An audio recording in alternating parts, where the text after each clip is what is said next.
Apa yang tahu? Jadi kita masuk ke barisan. Barisan. Sequence. Ada yang tahu? Apa Saya cuma bedanya? ingetnya kalau baris itu UN, Bu. Oke. Mau barisan ataupun deret sebetulnya kadang-kadang kasih namanya UN ya, UN atau AN. Nah, tapi apa bedanya? Ada yang tahu Iya. nggak? Tahu nggak bedanya barisan sama deret? Ada yang tahu nggak barisan sama deret bedanya apa?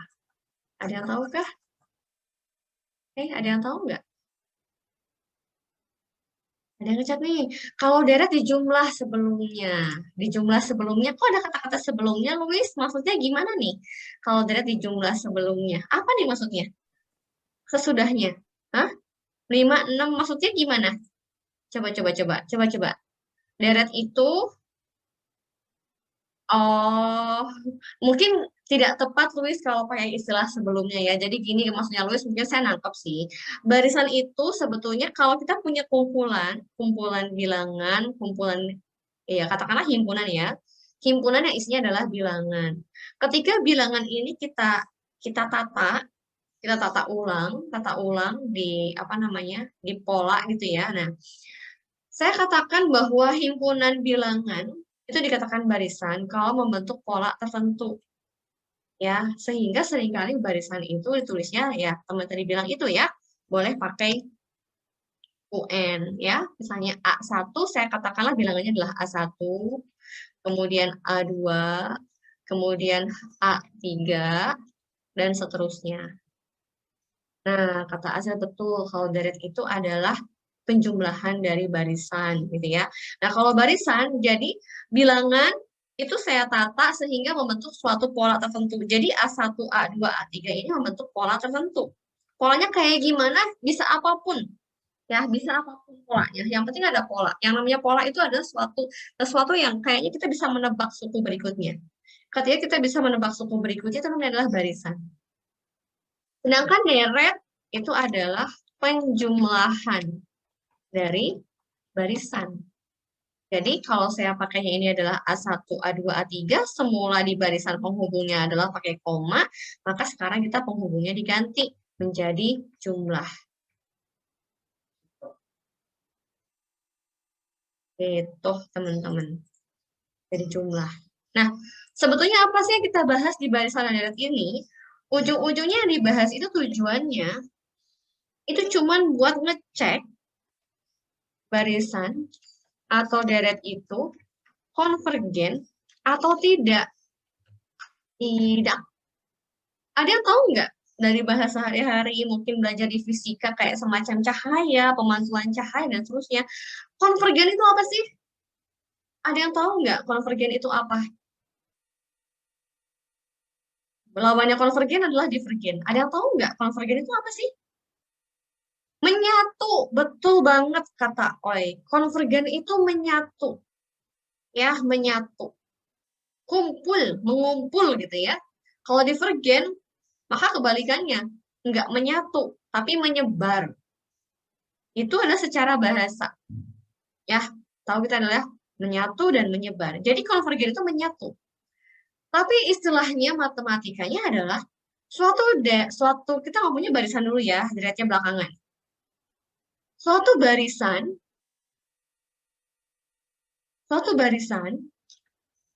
dikatakan konvergen jika menuju ke suatu nilai tertentu. Ya, barisan itu dikatakan konvergen kalau suku ke n itu menuju ke suatu nilai tertentu. Sekarang saya mau tanya nih, kalau saya punya barisannya adalah 1, 2, 3, 4, itu konvergen nggak sih? Konvergen nggak? Contoh, konvergen nggak ini teman-teman? Konvergen nggak? 1, 2, 3, 4. Nilai ini suatu nilai yang jelas ya. Kalau ini tuh nggak jelas. Dia akan membengkak terus 1, 2, 3, 4, 5, 6 sampai kita nggak punya istilah tahingga ya. Tahingga itu untuk limit. Gitu. Nah ini adalah contoh yang divergen. Karena nggak tahu mau melebar kemana. Ya, kita nggak tahu ini mau melebar kemana. Tapi, kalau Anda punya misalnya 1/2, salah deh. 1/2, 1/3, 1/4, dan seterusnya. Ini konvergen nggak? Konvergen nggak? Kira-kira akan menuju kemana ya ini belakangnya? Ada yang bisa nebak nggak? Akan menuju kemana ini? Ada yang tahu? Azel, kenapa nggak konvergen? Kenapa nggak konvergen? Tuh bagus. Kenapa konvergen tuh bagus? Konvergen kemana? Iya, karena ujung-ujungnya kata Arnold ini pasti akan menuju ke 0. Semakin besar penyebutnya, yang bawahnya pasti akan dekat ke 0. Jadi ini adalah konvergen. Nah, itu adalah secara nalar.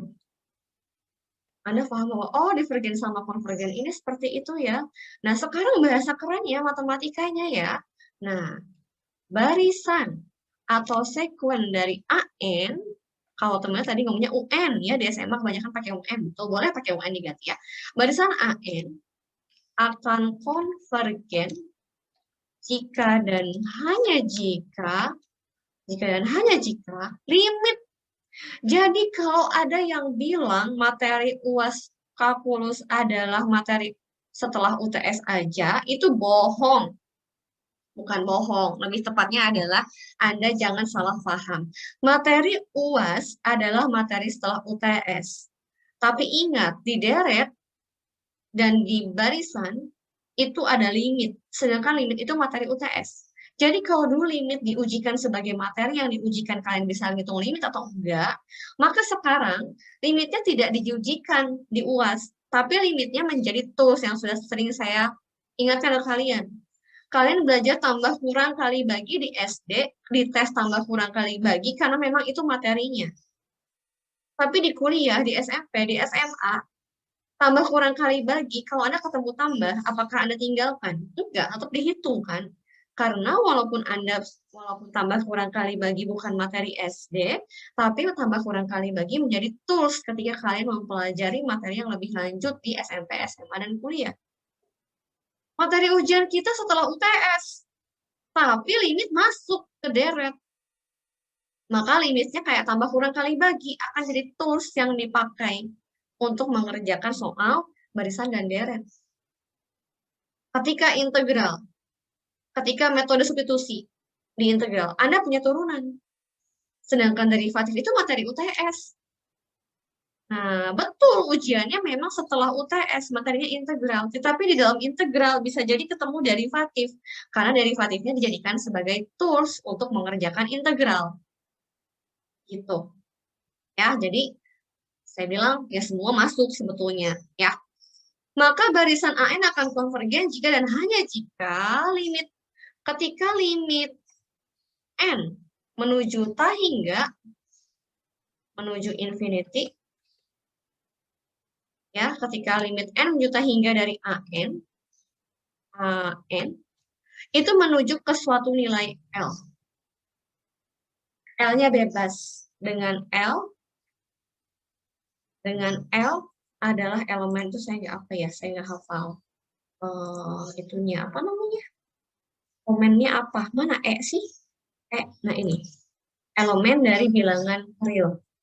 Boleh positif, boleh negatif, boleh pecahan, boleh bilangan bulat, tapi tidak tak hingga ya. Tak hingga itu kan sebetulnya bukan suatu nilai. Ya.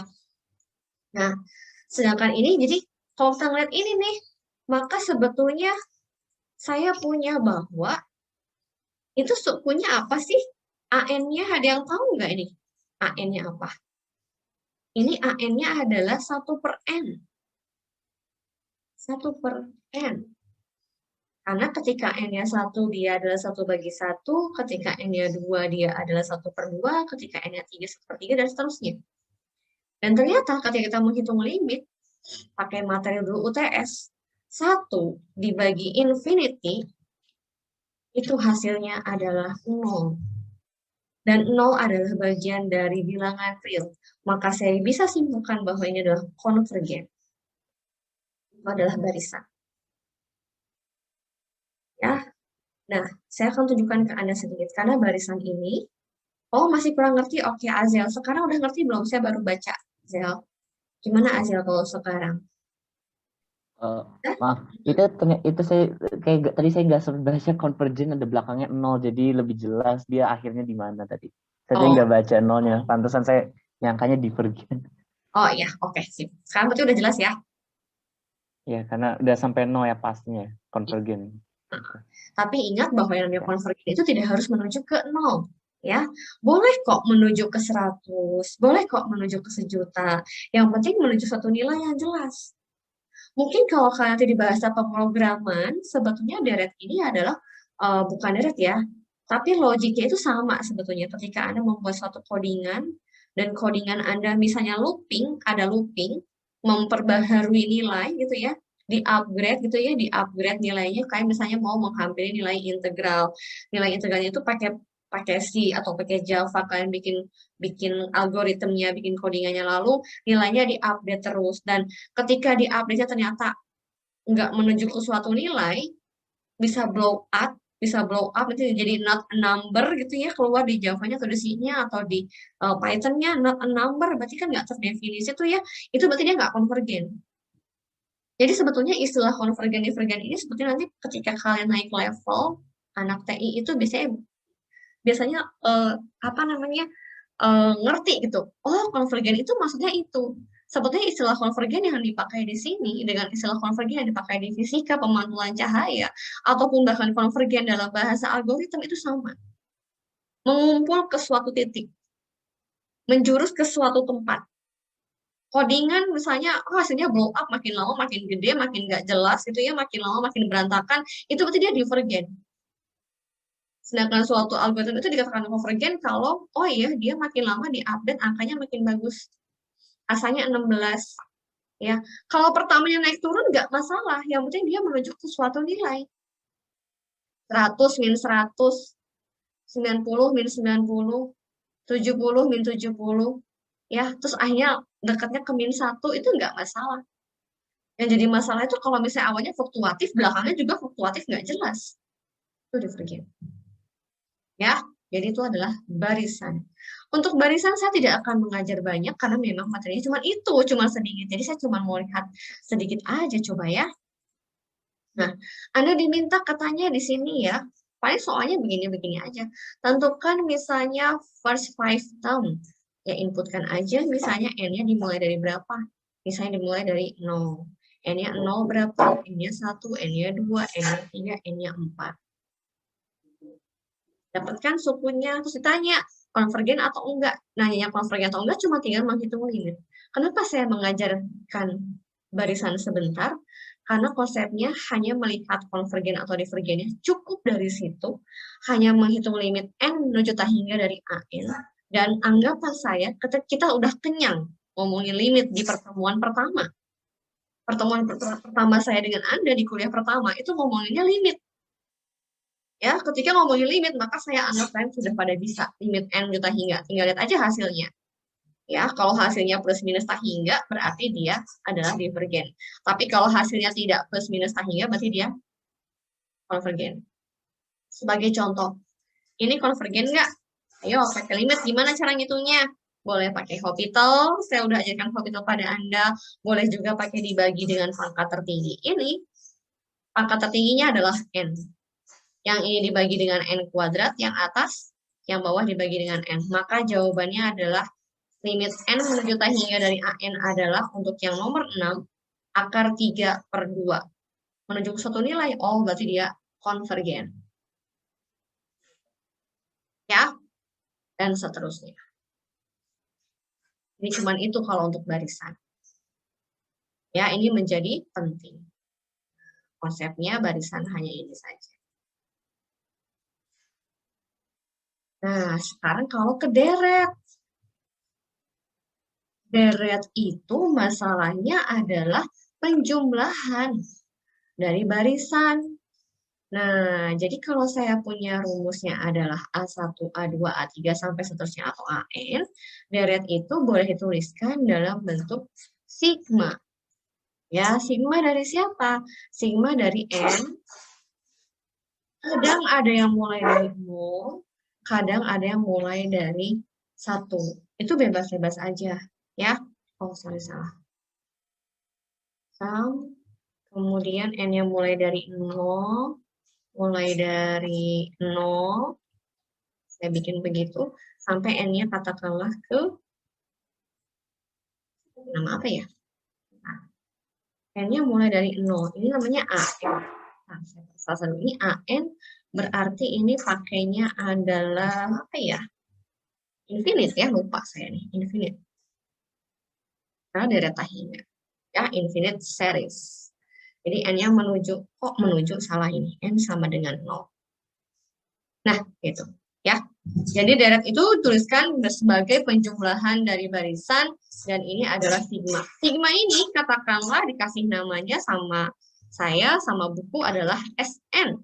Sorry, sama dengan. Jadi kalau bayangannya, Anda harus paham dulu SN ini ya. Kalau misalnya saya bikin S1, S1 itu akan sama dengan A1 saja. Gitu ya.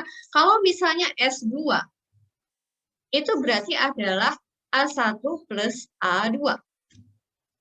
Kalau misalnya S3, kalau S3, tuh, S3 itu berarti adalah A1 tambah A2 tambah A3. Kalau SN berarti A1 plus A2 plus A3 plus bla bla bla bla bla sampai ke A hingga. Nah, kapan dia dibilang konvergen? Itu kan ya, deret ini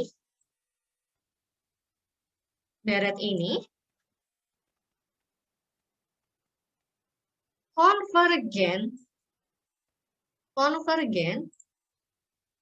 jika dan hanya jika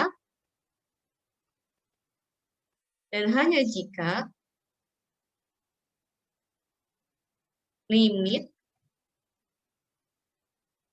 N menuju infinity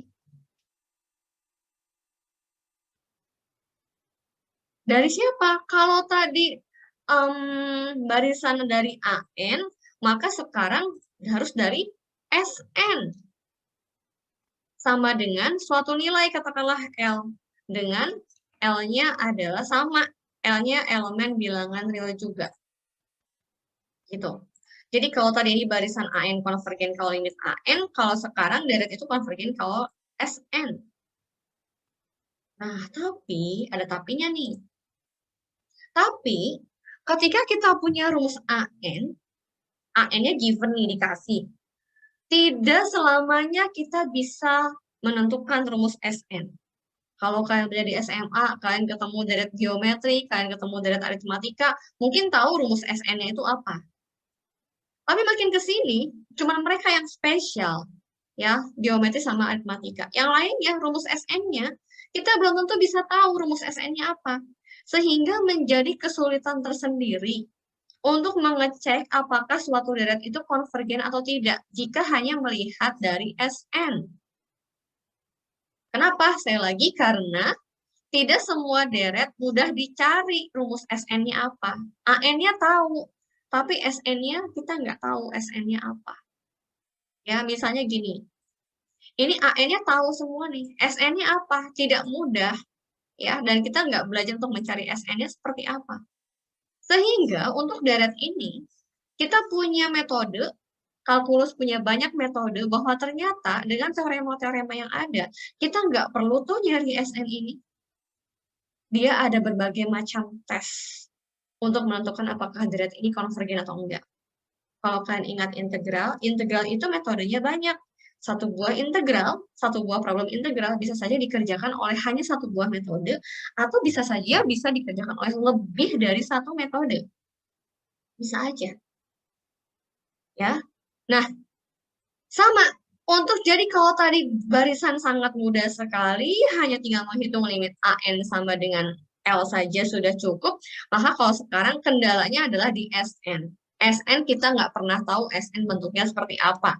Mayoritas soal deret itu kita nggak tahu SN-nya apa. Sehingga muncullah ada banyak yang namanya metode dan teorema. Ya, pertama, kalian sudah punya deret geometri. Deret geometri. Kalau deret geometri bentuknya apa, teman-teman? Sum dari apa? Ada yang tahu? Katakanlah dari N sama dengan, saya salah tulis. Sum, ini deret geometri ini ya. Sum, kemudian N-nya dari, N-nya katakanlah dari 0 sampai infinite. Gitu. Ya. Deret geometri bentuknya adalah A, R, pangkat N. Atau ada juga yang menuliskan AR pangkat N-1. Bebas-bebas aja. Ya. Yang penting komitmen dengan pemilihan Anda. Dengan R adalah rasio. Ya kan? R itu rasio. Jadi deret geometri itu adalah deret yang ketika suku setelahnya itu adalah suku sebelumnya dikalikan rasio. Dikalikan R. Gitu. Ya. Nah, ini ada yang tahu nggak? Deret geometri itu kalau di sekolah dikasih tahu esta hingganya. Ya, deret geometri R ini, deret geometri ini akan konvergen kalau apa ya? Ada yang tahu nggak? Ayo, ada yang tahu nggak? Di bawah aja, biar bagus di sini ya. Akan konvergen jika dan hanya jika R-nya, rasionya harus kurang dari 1. Ya, dan divergen ketika R-nya berarti lebih besar sama dengan 1. Gitu. Ya, dan biasanya deret geometri ini bisa dipakai untuk membantu ngecek deret yang lain. Deret yang lain itu konvergen atau enggak. Makanya saya review sedikit di sini. Itu deret geometri. Sekarang kalian saya perkenalkan lagi, namanya deret P. Deret P itu adalah 1 per K pangkat P. K-nya bisa apapun, K-nya bisa apapun, P-nya bisa apapun, mau dia pecahan, mau dia bulat, boleh, tapi K-nya bergerak dari 1 sampai K hingga. Jadi 1, jadi ini sebetulnya teman-teman, di deret P. Deret P dengan P-nya adalah 1. Karena 1 per 1 pangkat 1, 1 per 2 pangkat 1, 1 per 3 pangkat 1. Itu adalah deret P. Nih. Ya, dan ini dikasih bahwa deret P akan konvergen kalau P-nya lebih besar dari 1. Dan P akan divergen, deret P-nya akan divergen kalau P kurang dari 1. Kedua ini akan sangat terpakai untuk ngecek deret-deret yang lainnya. Ini deret P. Gitu. Ya, ini deret geometri, ini deret P. Kedua ini akan sangat berguna untuk ngecek deret-deret yang lainnya.